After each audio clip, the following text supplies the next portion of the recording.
So this is my Oscar's Woody doll, based on the one-of-a-kind Woody doll that was given to John Lasseter in the year 2000. And I've done this guy twice before already, but I didn't have the skills that I have now. I didn't even know how to use a sewing machine back when I made the last two. And this one was pretty much fully machine sewn. Dropping things. So this guy was a lot nicer quality, way better done. I used some better materials for him, and let's just get right into the whole thing. So I thought we might look a little bit closer on what exactly I've done with this guy.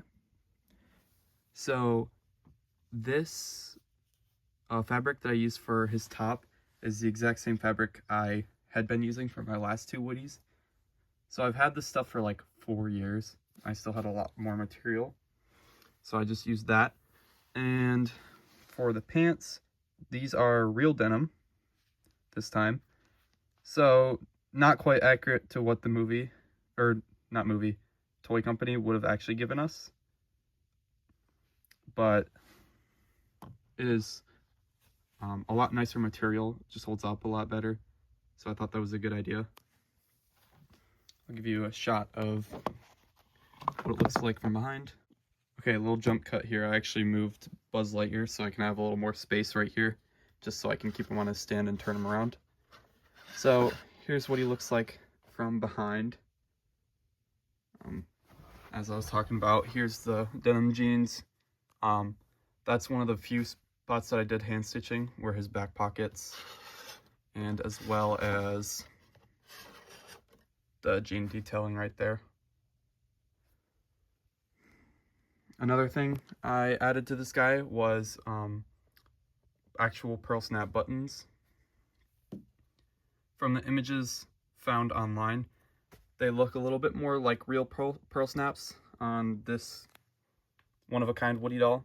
I'm not 100%, but his old buttons were in really bad shape anyways.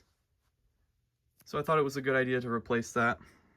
So then the belt buckle and the belt was painted, as well as the holster.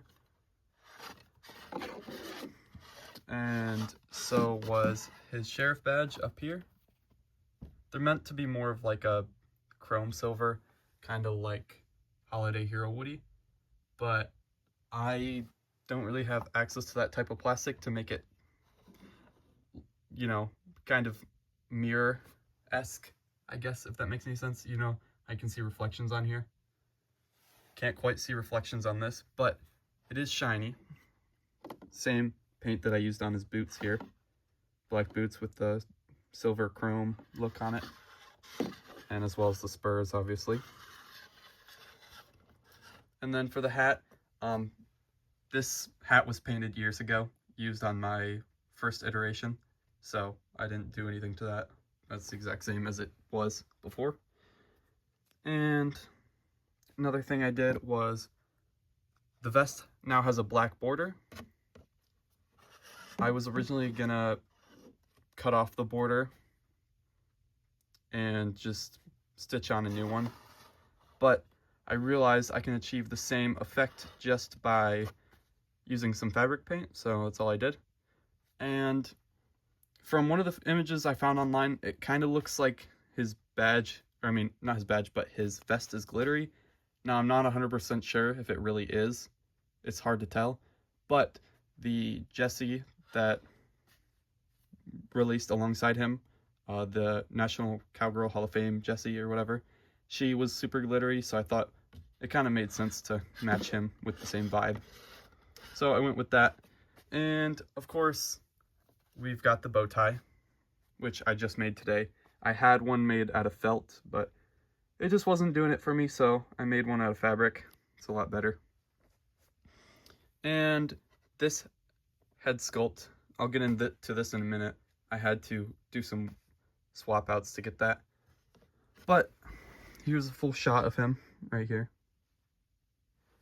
And I want to show the phrases next. Actually, I want to go over one last detail, which is I did this kind of last minute as well, is the leg stitching. If I take a regular, this is a 96 Woody. They have the 2 stitches. Same thing here and here. So made sure to match that detail as well. Now, I didn't have a voice box for this guy originally, so what I did was I decided to just make a movie accurate voice box and put that inside him because I'd never made a movie accurate voice box and I thought it was just interesting.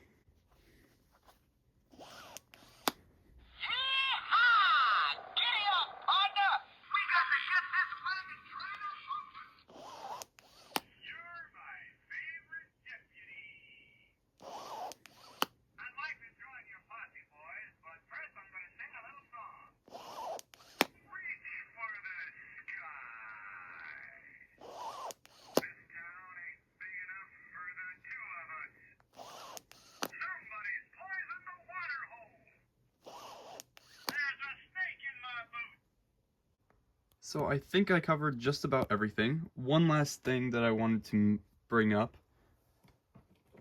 was this was the original head sculpt that was used. It had to be repainted and everything. And he was missing part of his nose. And I never expected this project to be perfect. I still don't think it's absolutely perfect. There's gonna be flaws, but he's a lot more perfect than I imagined, if that makes any sense. And so when I completed the body, I really did not like that he was missing part of his nose. And so what I did was I bought this Woody doll online. This Woody originally had that head on. He was listed as 4 parts, not working. Literally all I had to do was clean out some battery corrosion and his voice box works. You're my favorite deputy. So I was like, well, I want this to be a nice functional Woody. So I took the head from this one, which I already had, and then I put his head on here. The reason I didn't use this head on this Woody is because of this white marking on his nose that I can't get off. It's very minor, but for my custom, I just really wanted him to be as good as he could be. So this is still a great Woody doll, a great condition doll.